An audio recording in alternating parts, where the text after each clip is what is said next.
আসসালামু আলাইকুম রহমতুল্লাহ। এমকে যেমন রচিত easy plus hand note and বিশ্বমানের বইয়ের পক্ষ থেকে আপনাদের স্বাগত। আজকের ডিটেল বিষয় মার্সিডিজ অপারেশন পঞ্চম ক্লাস। আজকের ক্লাসে আমরা এ অধ্যায়ে 2 নম্বর ফরম্যাট পারপিসিয়াল ইনভেন্টরি সিস্টেমের দুইটা বেসিসে অঙ্ক করব, বায়ার অ্যান্ড সেলার বেসিস এবং gross and net discount basis. তাহলে চলুন আমাদের বইয়ের 3 নম্বর বেসিসটা দেখে আসি, বায়ার অ্যান্ড সেলার বেসিস। বিগত ক্লাসে আমরা পারপিসিয়াল সিস্টেমে নর্মাল বেসিস এবং ইউনিট বেসিসে অঙ্কগুলো সমাধান করেছিলাম। আজকের ক্লাসে আমরা 3 নম্বর বেসিস বায়ার অ্যান্ড সেলার পারপিসিয়াল সিস্টেমে এই বেসিসের অঙ্কটা শিখব। বায়ার অ্যান্ড সেলার বেসিস একত্রে একই এন্ট্রি ক্রেতার বই এবং বিক্রেতার বইতে জাবেদা হবে। প্রশ্নে এটা উল্লেখ থাকবে। দেখুন 12 নম্বর প্রবলেম, প্রশ্নটি লেখা আছে the following transaction occurred between the buyer company and seller company during July 2016।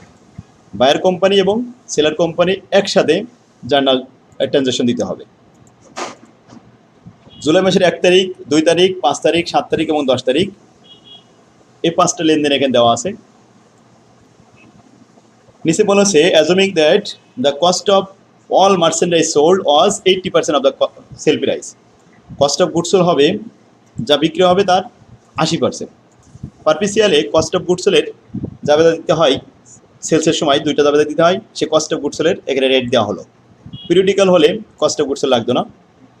ইনস্ট্রাকশনে বলা আছে journalize the above transaction in the books of the buyer company in the books of the seller company using the perpetual inventory system. দেখুন বই দুইটা আলাদা করতে হবে, books of buyer কোম্পানির বুক এবং সেলার কোম্পানির বুক আলাদা করতে হবে। তাহলে আলাদা দুইটা জাবেদা ছক তৈরি করি। In the books of buyer company প্রথম লিখলাম, এরপরে the books of seller company. দুইটা ঘর আমরা দুইটা ছক একসাথে পূরণ করব। তো আসুন 1 তারিখের লেনদেনটা দেখি। 1 তারিখে বলা হচ্ছে buyer company purchase merchandise from the seller company for টাকা 30,000 term 2/10 N/30 FOB shipping point. দেখুন এখানে বলছে বায়ার কোম্পানি 30,000 টাকা দিয়ে পণ্য ক্রয় করেছে সেলার কোম্পানির কাছ থেকে, term 2/10 N/30 FOB shipping point. পরিবহন খরচ ক্রেতা বেয়ার করবে এখানে। যাই হোক, এখন ক্রয় করেছে, তাহলে ক্রেতার বইতে যাব। ক্রেতার বইতে পারপিসিয়াল সিস্টেমে প্রথমে জাবেদা লিখতে হবে merchandise inventory debit account payable credit 30,000 টাকা। তো আমরা সেটা লিখলাম, merchandise debit account payable credit. এরপরে সেলারের বইতে লিখবো account receive debit sales credit, account receive debit sales credit 30,000 টাকা।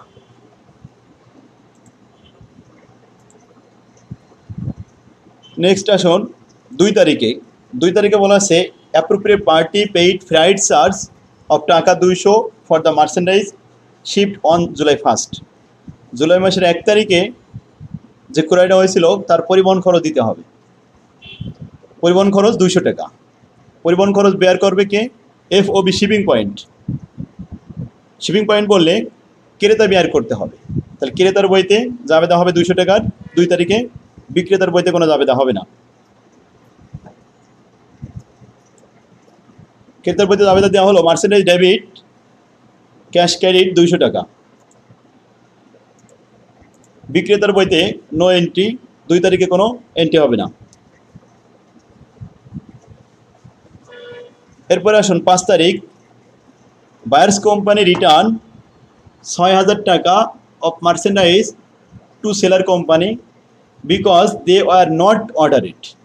কারণ দেখানো হয়েছে যে সেখানে এই ধরনের মাল কোনো অর্ডার ছিল না, এই শর্তে ফেরত দিয়েছে। কয় তারিখ? 5 তারিখের। 5 তারিখে 6,000 টাকার পণ্য ফেরত দিয়েছে বায়ার কোম্পানি। তাহলে বায়ার কোম্পানিতে ফেরতে জাবেদা হবে ক্রয় ফেরতে জাবেদা, আর সেলারের বইতে বিক্রয় ফেরতে জাবেদা হবে 6,000 টাকা। তাহলে আসুন প্রথমে 5 তারিখ আমরা ক্রেতার বইতে আসি। ক্রেতার বইতে account payable debit merchandise inventory credit 6,000 টাকা, আর বিক্রেতার বইতে ফেরতে জাবেদা হবে 6,000 টাকা এবং which cost of goods sold, এই 6,000 টাকার 80% কস্ট অফ গুডস সোল্ডে জাবেদা দিতে হবে। কারণ বিক্রয়ের যেমন 2টা জাবেদা দিতে হয়, বিক্রয় ফেরতেরও 2টা জাবেদা দিতে হবে বিক্রেতার বইতে। 6,000 80% হয় 4,800 টাকা, 6 × 8 = 48। 5 তারিখ শেষ। এরপরে আসুন 7 তারিখ। Buyer company receive an allowance of 4,000 টাকা from the gross invoice price of July 1st purchase because of defective merchandise. 7 তারিখে পণ্য ফেরত দেওয়া হয়েছে 4,000 টাকার। কারণ দেখানো হয়েছে এখানে ডিফেক্টিভ মার্চেন্ডাইজ, তার মানে পণ্য ত্রুটি আছে। ত্রুটি পণ্য ফেরত দেখা যাচ্ছে 4,000 টাকার পণ্য ফেরত দেওয়া হলো। তাহলে আমরা এটা জাবেদা করব ক্রেতার বইতে। অ্যাকাউন্ট পাবে ডেবিট, মার্চেন্ডাইজ ক্রেডিট 4,000 টাকা। আর বিক্রেতার বইতে দুইটা জাবেদা হবে। তো আসুন ফেরতের জাবেদা আমরা প্রথম ক্রেতার বইতে লিখলাম, অ্যাকাউন্ট পাবে ডেবিট, মার্চেন্ডাইজ ক্রেডিট। আর বিক্রেতার বইতে 7 তারিখে দুইটা জাবেদা হবে, sales return and allowance debit, account receive credit 4,000 টাকা। এই 4,000 টাকার কস্ট প্রাইস কত ছিল? কস্ট প্রাইস ছিল 3200 টাকা। তাহলে 3200 টাকা আমরা এটা লিখব cost of goods sold debit, merchandise credit. আশা করি বুঝতে পারছেন। এবার আসুন 10 তারিখে। 10 তারিখে seller company receive payment in full from buyer company. Buyer company seller কোম্পানিকে টাকা প্রদান করেছে আর সেলার কোম্পানি টাকা রিসিভ করেছে। তো প্রথমে বায়ারের বইতে যাই। দেখুন এখানে আমাদের পণ্য ক্রয় ছিল কত? 30,000 টাকা। ফেরত গেছে কত? 6,000 আর 4,000 10,000 টাকা। তাহলে আর পাবে কত? 20,000 টাকা। এই 20,000 টাকা জাবেদা হবে প্রথমে অ্যাকাউন্ট পেবল ডেবিট 20,000, যেহেতু ডিসকাউন্টের সুযোগ আছে 10 তারিখ মাত্র, তাহলে ক্যাশ ক্রেডিট এবং merchandise inventory credit. Merchandise inventory ডিসকাউন্টের পরিমাণ হবে 20,000 গুণন 2 400 টাকা, আর ক্যাশ ক্রেডিট 19,600 টাকা ক্রেডিট। তাহলে account payable debit, cash credit এবং মার্চেন্ডাইজ ইনভেন্টরি ক্রেডিট। ডিসকাউন্টের পরিমাণ 400 টাকা হয়েছে। এটা আমরা সেলারের বইতে দিয়ে আসি। সেলারের বই একই জাবেদা হবে, ক্যাশ ডেবিট আর ডিসকাউন্ট ডেবিট এবং অ্যাকাউন্ট রিসিভেবল ক্রেডিট 20,000 টাকা। ক্লিয়ার? তাহলে বায়াররা টাকা প্রদান করবে আর সেলাররা টাকা গ্রহণ করবে। তাহলে আমরা একই সাথে বায়ার এবং সেলারের জাবেদা শিখে ফেললাম। সেক্ষেত্রে তাহলে আমরা জানি পারপিসিয়াল সিস্টেমে বিক্রয়ের জন্য দুইটা জাবেদা হয় আর বিক্রয় ফেরতের জন্য দুইটা জাবেদা হয়। এবার আসুন gross and net method. Gross and net মেথডে পারপিসিয়াল সিস্টেমেও শুধুমাত্র পার্সেসের ক্ষেত্রে নিট পদ্ধতি অ্যাপ্লাই হবে, কিন্তু সেলসের ক্ষেত্রে নিট পদ্ধতির কোনো প্রভাব পড়বে না। এখানে মার্চ মাসে 1 তারিখ, 6 তারিখ, 10, 11, 12, 18, 19, 20 এবং 22 তারিখে লেনদেন দেওয়া আছে। নিচে ইনস্ট্রাকশনে বলা হচ্ছে journalize the transaction under the gross price method and net price method assuming the perpetual inventory system is use. Perpetual সিস্টেমেই আমাদের গ্রোস নিট করতে হবে। ক্লিয়ার? তাহলে দুইটা ছক তৈরি করব, একটা গ্রোসের একটা ছক তৈরি করলাম, আরেকটা নিট মেথডের একটা ছক। যেহেতু পারপিসিয়াল, তো এখানে আমাদের পার্সেসের ক্ষেত্রে মার্চেন্ডাইজ লিখতে হবে, ক্রয় পরিবহনের মার্চেন্ডাইজ লিখতে হবে, তারপরে পার্সেস রিটার্ন হলেও মার্চেন্ডাইজ লিখতে হবে, ডিসকাউন্ট হলেও মার্চেন্ডাইজ লিখতে হবে। ক্রয়ের সাথে জড়িত সব আইটেমগুলো মার্চেন্ডাইজ লিখতে হয়। তা আসলে আমরা প্রথমে 1 তারিখ থেকে শুরু করি। 1 তারিখে বলা হচ্ছে মার্চ মাসের 1 তারিখ purchase merchandise on account for 20,000 টাকা from x limited, term 2/10 N/30 FOB destination point. তার মানে আমরা পণ্য ক্রয় করেছি, এখানে দেখুন ক্রেতা পণ্য ক্রয় করেছে 20,000 টাকা, টার্ম দিয়েছে 2/10 N/30। FOB ডেস্টিনেশন মানে বিক্রেতা পরিবহন খরচ বেয়ার করবে এই শর্তে। তো যেহেতু আমরা গ্রোস এবং নিট একত্রে করব, তাই দুইটা ছকে আমরা টাকাটা লিখবো। 20,000 টাকা প্রথমে মার্চেন্ডাইজ ডেবিট 20,000 টাকা, অ্যাকাউন্ট পেবল ক্রেডিট 20,000 টাকা। এটা গ্রোস মেথড বলে মোট পদ্ধতিতে ক্রয়ের টাকা 20,000ই লিখলাম, কিন্তু নিট ডিসকাউন্ট মেথড হলে ক্রয়ের টাকা 20,000 লিখবো না, ডিসকাউন্ট বাদ দিয়েই লিখবো। এটা হলো নিট ডিসকাউন্টের প্রভাব। তাহলে 20,000 উপরে 2% বাদ দিলে 98% থাকে, 98% হয় 19,600 টাকা। এই 19,600 টাকা আমরা লিখলাম merchandise debit, account payable credit. Next আসুন 1 তারিখের পরে 6 তারিখ sold merchandise on account two P limited. P লিমিটেডের কাছে বিক্রি করা হয়েছে ফর টাকা 30,000, term 2/10 N/30 FOB shipping point. Which cost price 25,000 টাকা, 25,000 টাকার পণ্য 30,000 টাকা বিক্রি করা হয়েছে। আমরা জানি পারপেসিয়ালে সেলসে জাবেদা হয় দুইটা, একটা সেল প্রাইসে জাবেদা আর একটা হলো কস্ট প্রাইসে জাবেদা। দুইটা প্রাইসই দেওয়া আছে। গ্রোস এবং নিটে সেলসের কোনো প্রভাব পড়ে না, একই টাকা থাকবে, কোনো পরিবর্তন আসবে না। তো এটা লিখলাম account receivable debit sale credit 30,000 টাকা, আর cost of goods sold debit merchandise credit 25,000 টাকা।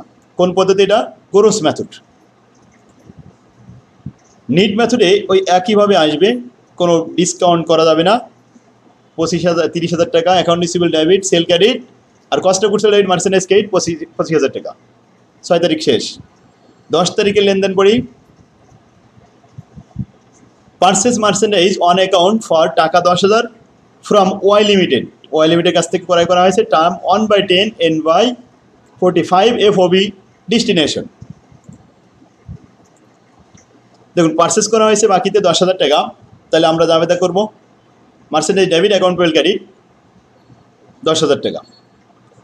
এখন নিট ডিসকাউন্ট মেথডে যেহেতু পারচেজের ক্ষেত্রে প্রভাব পড়ে, তাহলে ডিসকাউন্ট বাদ দিয়ে লিখতে হবে 10 তারিখের entry merchandise debit account payable credit 9,900 টাকা। ডিসকাউন্ট বাদ দিয়ে আমরা লিখলাম এখানে 99%, 9,900 টাকা ডিসকাউন্ট বাদ দেওয়া হয়েছে। এরপর আসুন 10 তারিখের পরে 11 তারিখ রিটার্ন ফর ক্রেডিট 500 টাকা of merchandise purchase on March 10। 10 তারিখে যে পণ্য ক্রয় করা হয়েছে ওখান থেকে 500 টাকার পণ্য ফেরত দেওয়া হয়েছে, এটাকে বলা হয় পারচেস রিটার্ন। তো পারচেস রিটার্ন এটা জাবেদা হবে অ্যাকাউন্ট পেল ডেবিট মার্চেন্ডাইজ ক্রেডিট 500 টাকা। নিট পদ্ধতিতে ডিসকাউন্ট 1% এখানে বাদ দিয়ে তারপরে লিখতে হবে। তো আসুন আমরা গ্রোজে দেখি প্রথমে 11 তারিখে অ্যাকাউন্ট পেল ডেবিট মার্চেন্ডাইজ ক্রেডিট 500 টাকা। আর নিট ডিসকাউন্ট মেথডে 11 তারিখ লেখা হবে অ্যাকাউন্ট পেল ডেবিট মার্চেন্ডাইজ ক্রেডিট, তবে 500 টাকা লেখা যাবে না, এখানে 1% ডিসকাউন্ট বাদ দিয়ে লিখতে হবে 99%, 495 টাকা। এরপরে 12 তারিখের লেনদেন। 12 তারিখে বলা হয়েছে sold merchandise on account to Q company for 12,000 টাকা term 2/10 N/30 FOB shipping point which cost of goods sold 10,000 টাকা। তাহলে সেলসের জাবেদা 12 তারিখে গ্রোস মেথডে হবে account receivable debit sales credit 12,000 টাকা, cost of goods sold debit merchandise credit 10,000 টাকা। তাহলে সেলসের দুটো জাবেদা দেওয়া হলো গ্রোস মেথডে। এখন নিট মেথডেও দুটো জাবেদা ওই একই টাকায় আসবে, কোনো পরিবর্তন হবে না। Account receivable debit sale credit, cost of goods sold debit merchandise credit. এরপরে নেক্সট আছে 18 তারিখে লেনদেন। 18 তারিখে কি বলেছে? Paid X limited for the purchase of March 1 তারিখ। 1 তারিখে ক্রয় করা হয়েছিল 20,000 টাকার পণ্য, ওই পণ্যের টাকা আজকে পরিশোধ করতে হবে। তাহলে টার্ম ছিল 2/10, 10 দিনের ভিতরে টাকা দিতে পারলে 2% ছাড় পাওয়া যাবে, কিন্তু 18 তারিখ চলে আসছে, অর্থাৎ ডিসকাউন্টের ডেট এক্সপায়ার্ড হয়ে গেছে, এখন আর ডিসকাউন্টের সুযোগ নেই, 20,000 টাকা পুরোটাই দিতে হবে। তাহলে নিট মেথডে যে ডিসকাউন্ট বাদ দিয়ে লেখা হয়েছিল সেই ডিসকাউন্ট এখন লস হয়ে যাবে। তো চলুন আমরা নিট মেথডে দেখে আসি আর গ্রোস মেথডে দেখি। প্রথমে 18 তারিখ। 18 তারিখে account payable debit cash credit 20,000 টাকায় দেওয়া হলো। নিট মেথডেও 20,000 টাকা দিতে হবে, কিন্তু ডিসকাউন্ট লস দেখাতে হবে। Account payable debit discount loss debit cash credit. Cash কত? 20,000 টাকা। ডিসকাউন্টের পরিমাণ এখানে ক্রয় করা হয়েছিল লেখার সময় দেখুন 19,600 টাকা লেখা হয়েছিল অ্যাকাউন্ট পেবল, সেই অ্যাকাউন্ট পেবল ডেবিট হবে 19,600 টাকা। আর এখন লস হবে কত? 400 টাকা। লস দিয়ে পূরণ করে দিতে হবে 20,000 টাকা, ক্যাশ পেইড করতে হবে। 18 তারিখ শেষ। 19 তারিখ। 19 তারিখে বলা আছে receive from P limited for the sale of March 6। 6 তারিখে আমরা বিক্রি করেছিলাম 30,000 টাকার পণ্য, 2/10 শর্ত দেওয়া হয়েছিল, অর্থাৎ 16 তারিখ পর্যন্ত টাইম ছিল। এখন 19 তারিখ হয়ে যাচ্ছে, তাহলে আর ডিসকাউন্টের সুযোগ নেই। এখন আসুন আমরা পুরো টাকাটা আদায় করব। তাহলে 19 তারিখের জাবেদা হবে গ্রোস মেথডে cash debit account receivable credit 30,000 টাকা। নিট মেথডেও একই জাবেদা হবে, কোনো ডিসকাউন্টের সুযোগ নেই। 19 তারিখে পুরো টাকা নাই, cash debit, account received credit চলে আসবে 30,000 টাকা। এরপরে আসুন 20 তারিখের লেনদেন। 20 তারিখের লেনদেনে বলা হচ্ছে paid Y limited for the purchase of March মাসের 10 তারিখ। 10 তারিখে লেনদেন, ক্রয় করেছিলাম, আজকে টাকা পেইড করতে হবে 20 তারিখে। 10 দিন হয়েছে, অর্থাৎ ডিসকাউন্টের সুযোগ আছে। 10 তারিখে আমরা পণ্য ক্রয় করেছিলাম 10,000 টাকার, তার মধ্যে ফেরত দেওয়া হয়েছিল 500 টাকার, তাহলে 9,500 টাকা পাবে। এই 9,500 টাকা এরপরে আবার ডিসকাউন্টের সুযোগ আছে 1%। তাহলে আসুন আমরা প্রথমে গ্রোস মেথডে ডিসকাউন্ট দেখাবো। অ্যাকাউন্ট পেমেন্ট ডেবিট 9,500 টাকা, পার্সেন্ট ডিসকাউন্ট, এটা আমাদের পার্সেন্ট ডিসকাউন্টের কথাটা লিখতে হবে মার্চেন্ডাইজ। এটা পার্সেন্ট ডিসকাউন্ট সরাসরি লেখা যাবে না।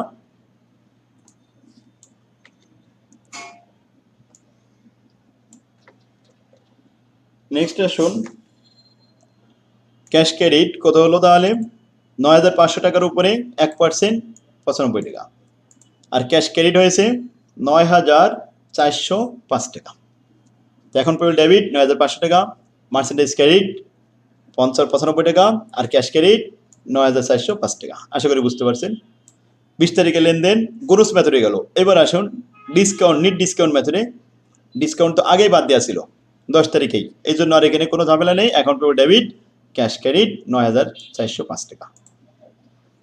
এই 9,900 টাকা আমরা যখন ক্রয় করেছিলাম তখন লিখে রাখছিলাম 9,900 টাকা, আর যখন আমরা ফেরত দিয়েছিলাম তখন 495 টাকা লিখেছিলাম। এখন 9,900 থেকে 495 বাদ দিলে 9,405 টাকা আসে, এটাই শেষ। সেক্ষেত্রে 20 তারিখের লেনদেন শেষ। এবার 22 তারিখে একটা লেনদেন আছে। 22 তারিখের লেনদেনটা বলা হচ্ছে receive from Q limited for the sale of March 12। 12 তারিখে আমরা বিক্রি করেছিলাম, শর্তটা ছিল 2/10, 12,000 টাকার পণ্য বিক্রি করেছি। এখন 22 তারিখে লাস্ট ডেট যাচ্ছে, ডিসকাউন্টের সুযোগ এখনও আছে। 12,000 টাকার উপরে ডিসকাউন্ট সহকারে টাকা আদায় করতে হবে। তাহলে cash debit, sale discount debit, আর account received credit. Sale discount 12,000 পরে 2% হয় 240 টাকা, আর ক্যাশ আসে 11,760 টাকা, অ্যাকাউন্ট রিসিভড ক্রেডিট 12,000 টাকা। ক্লিয়ার? নিট ডিসকাউন্ট মেথডে একই হবে, cash debit, sale discount debit, account received credit. 12,000 টাকা অ্যাকাউন্ট রিসিভড ক্রেডিট হলো, তার উপরে ডিসকাউন্ট 240 টাকা ডেবিট, আর 11,760 টাকা হলো ডেবিট। ক্লিয়ার? সেক্ষেত্রে এই ছিল আমাদের নিট ডিসকাউন্ট এবং গ্রোস মেথডের বেসিস। তাহলে পারপিসিয়াল সিস্টেমের 4টা বেসিসের অঙ্ক আমাদের শেষ হলো। প্রথমে নর্মাল বেসিস, তারপরে buyer seller, unit basis, buyer seller এবং নিট ও গ্রোস মেথড। তো আজকের ক্লাসে আমরা 2 নম্বর ফরম্যাট শেষ করলাম। আগামী ক্লাসে 3 নম্বর ফরম্যাট শুরু হবে, FIFO, LIFO and average method. তো আগামী ক্লাসে দেখার জন্য আহ্বান রইল। আল্লাহ হাফেজ, আসসালামু আলাইকুম রহমতুল্লাহ।